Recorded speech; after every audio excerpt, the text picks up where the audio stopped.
Good morning, everybody. I'm just making sure I'm live. This is Sam Disraeli from your tech department coming to you live on Monday, January 27th, 2025. And I had to talk about this weekend. We hit the trifecta for scams and hacks. And there's something to be learned for each one of them. And some are old, some are new. And I wanted to touch on all of them a little bit. Maybe we'll go into more depth later in the week. But it was a very busy weekend. And I wanted to get some of my thoughts out and warn everybody again for some of the simple things that are out there that can catch us, all. Let's dive right into it. It's the weekend started early, or at least the weekend started early for the scammers and the hackers. On Friday at around 3:30, I got an email, actually a phone call from a friend of the family on my wife's side who reached out and said,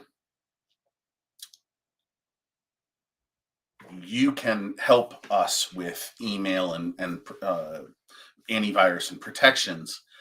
I don't think I've used an antivirus program that from McAfee or Norton in some time, but I've gotten an email and it says there's they charged me $400, and I don't know if that means my computer has been compromised. This is an oldie but a goodie. It's one of the oldest scams that I can think of for a long time. And I'll bring it up, some of the ideas of it. Let's see here.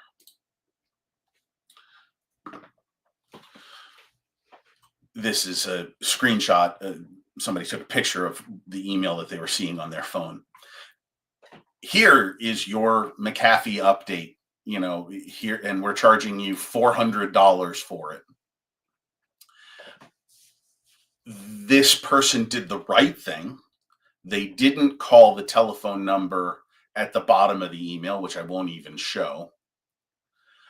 And they looked up the McAfee phone number on McAfee.com, and they called them, and the McAfee said, we didn't send this out, but it's some sort of scam hack. So that's why the friend reached out to me.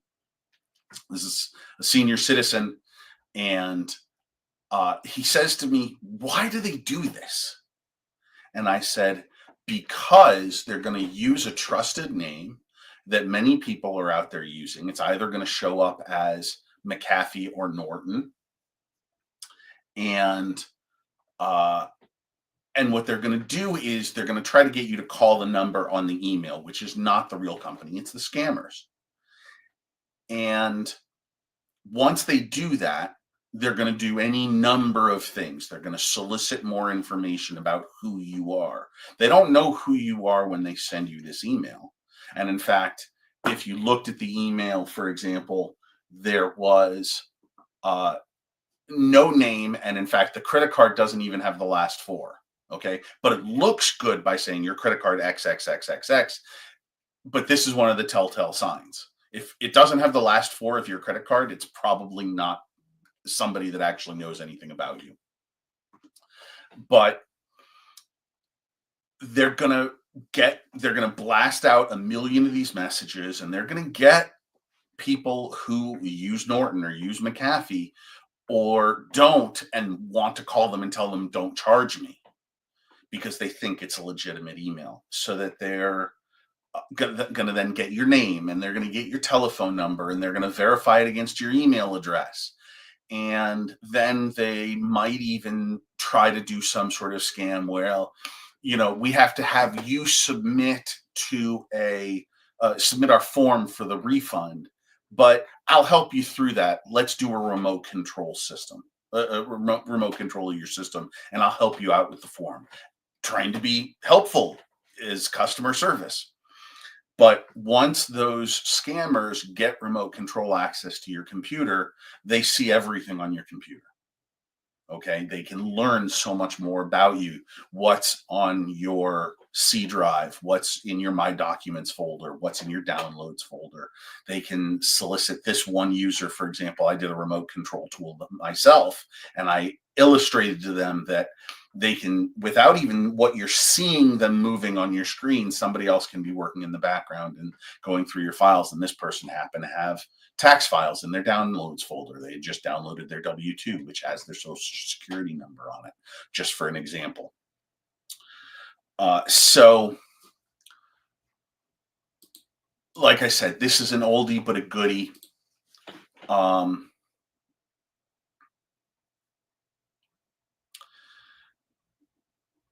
One of the things, and I think a lot of these, two of these are going to be things that came in via email. And I think one of the things to notice, one of the things that we should set as standards for ourselves is that we should not rush to do anything with any email we see on our phones. One of the things I learned that I took a hard look at this weekend is that email programs don't show you who the person that's emailing is really. They give you the name, but they don't necessarily give you the actual email address. And that was the second one that happened. So we touched on McAfee. This person called because they were concerned that they had already been hacked. And I said, as long as you didn't call the number on the email, as long as you didn't let anybody else remote into your machine, this was just a phishing email. It was a wide net phishing email, and you didn't fall for it. You did the things that you were supposed to do. Never call a phone number that's in an email. You get a message from your if you get a message from your credit card company, never call the number that's in the email. Always call the number on the back of your card. Things like that. Uh, the second scam, this one was a big one. This is a wife of a longtime client called us up and said, I almost fell for a scam. It's the end of January. She was moving her daughter back into college. So she was driving around last week, and she wasn't really working. She wasn't in the right mindset. And she got an email that said it was from her boss's name, and it was on her phone that she looked at. And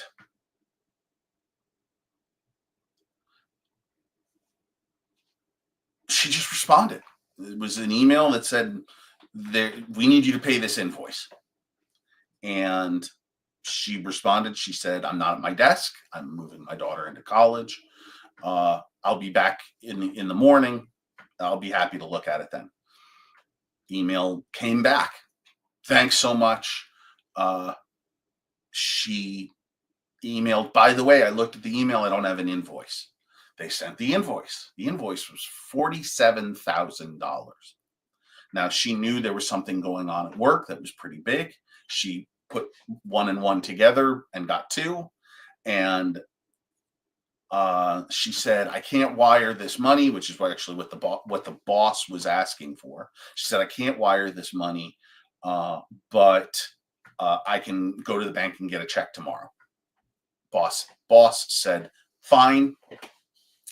And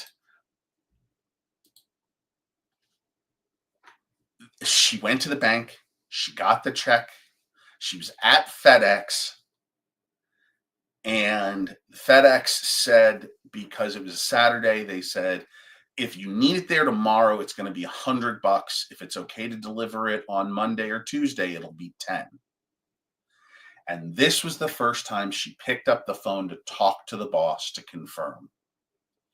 And the boss said, I don't know what you're talking about. She had a certified bank check for $47,000 in her hand. The check was in the envelope. It was addressed to the scammers in Florida. And the only reason this got stopped is because she wanted to check whether or not it needed to be there Sunday morning for $100 or whether Monday or Tuesday for $10 would be fine. That was how this scam got caught. There were a couple of things that could be learned from this scam. Again, like I said before, don't jump to action based on something you see on your phone. Always sit down at your computer, especially when we're talking about big money. I know it's convenient to use these devices and to be able to be reached at all times, but we've got to be more critical. When you sit down at Outlook, it's a little easier to notice whether or not this is a legitimate email. This is the boss's actual email or not.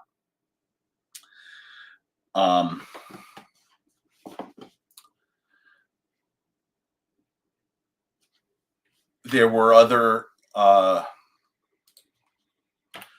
also, for example, a finance person, an organization should have policies in place that talk about no money should be wired or transferred greater than a sum of $500, $1,000, $5,000, whatever the number is. But you should have policies that monies should not be paid out and transferred without confirmation, either over the phone or in person. Okay. At this point, with AI, we can simulate people's voices.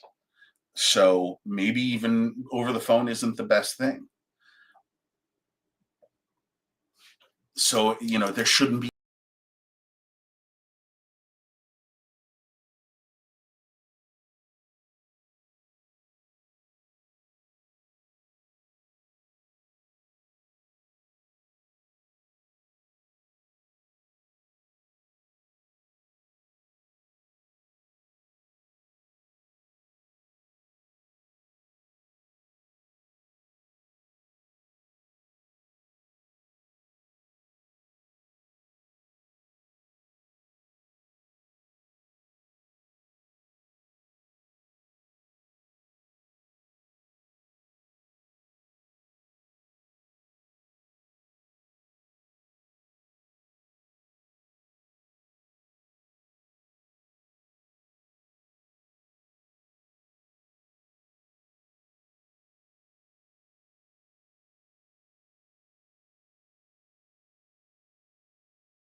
I don't know what happened. I hope I'm back.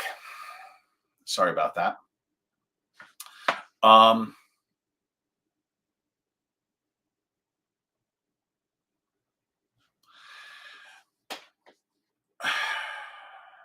the third one was, we'll move on to the third one. The third one is one I've seen a little bit too much lately. It's a very new scam. Um, Marketplace deals from a friend. Now, I haven't had the chance to touch base with this person directly yet, but I noticed their post, as this screenshot will show you, within 11 minutes. And this is the second time that I've seen this post. And I did a little more digging such that as soon as I saw it this time, I recognized it.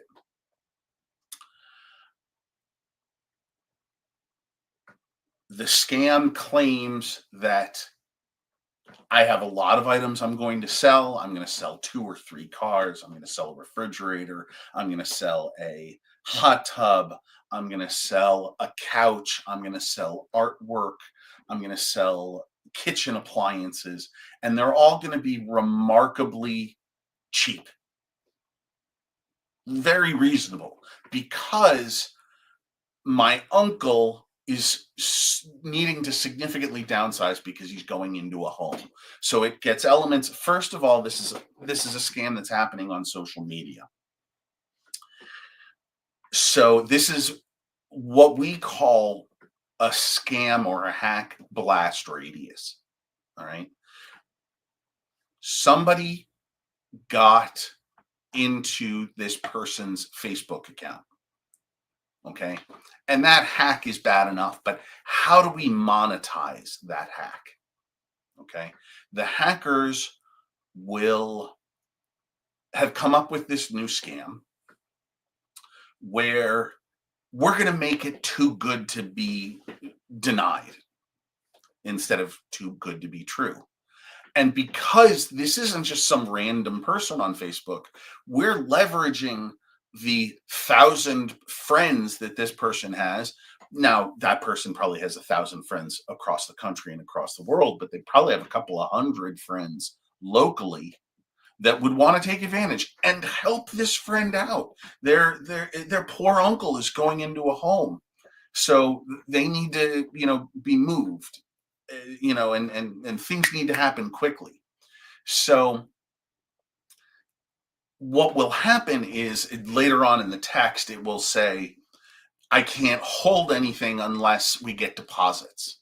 So this scammer is going to correspond on behalf of this person. This is a trusted person that's in our friends. We know this person. Maybe we know this person has elderly family. And so it doesn't become unreasonable. It doesn't seem unreasonable.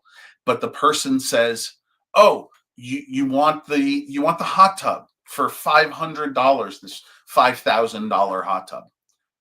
I can absolutely give it to you for 500, but I need a deposit. I need you to pay for two or 100 or 200 or 300. Just Venmo me." Okay. But the Venmo isn't actually this person. And if you think critically, you can do a little bit of research and you can find out. But if you're in a hurry and this person texts you and says, I've got so many people coming in, do you want this or not? They're gonna trick people into sending them money. Okay. And what's already happened is that this person has already lost control of their Facebook. But now all of their friends are getting raided. I posted this. I wanted to get the attention of friends that we had in common. I don't have this person's cell phone number right this minute, um, or the cell phone number of their family or anything.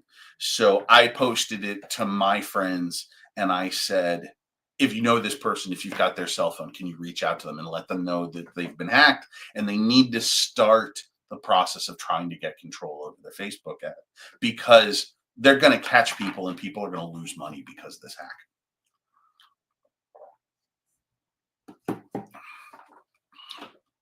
And one of the people responded to me. She said, I'm not friends with this person, so I can't help in this situation. But while we've got you, let's talk about uh, how do we secure Facebook? And I think I'm going to do a whole webinar Wednesday or Thursday about how to secure Facebook. But the thing that came across my mind first is that we need to make sure our emails are secured first.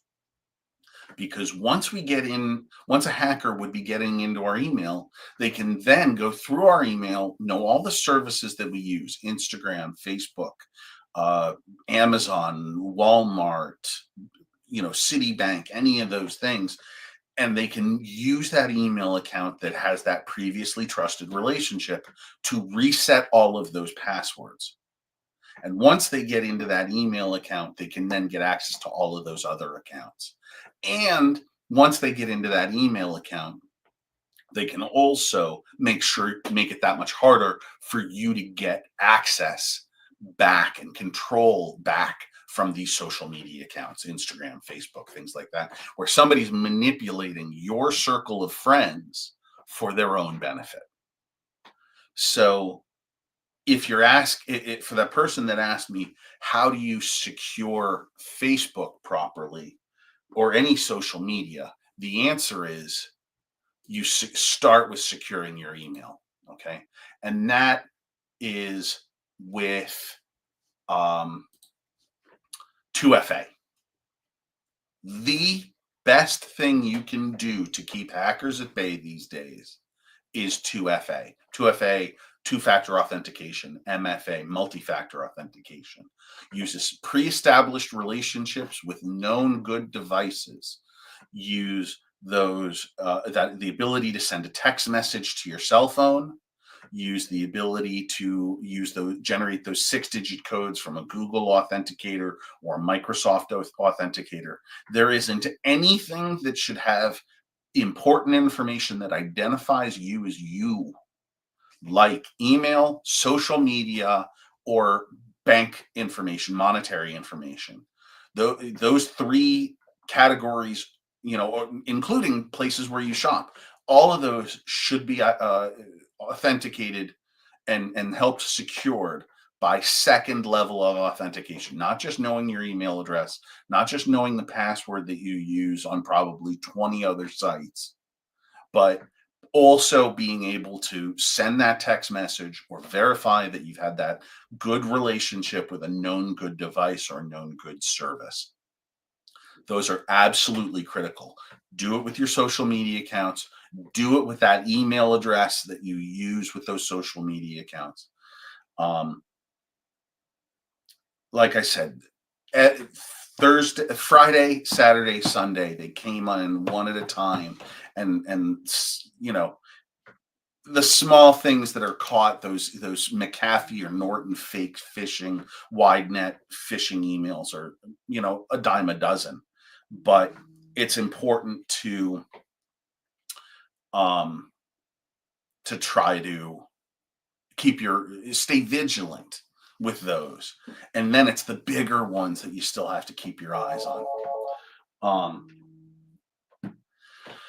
I appreciate you taking the time. Did anybody write any comments? I don't see anything right now. Stay vigilant. Keep an eye on your cyber. Keep an eye on your identity and the things that are important. Think slow when it comes to things that are trying to get information from you. All right. That's all from me today. Like I said, we'll probably go live again later this week with a webinar specifically on securing your social media and securing those email accounts. And obviously, clients are calling, so I got to run. Have a great day, Sam Disraeli, your tech department. Stay safe out there.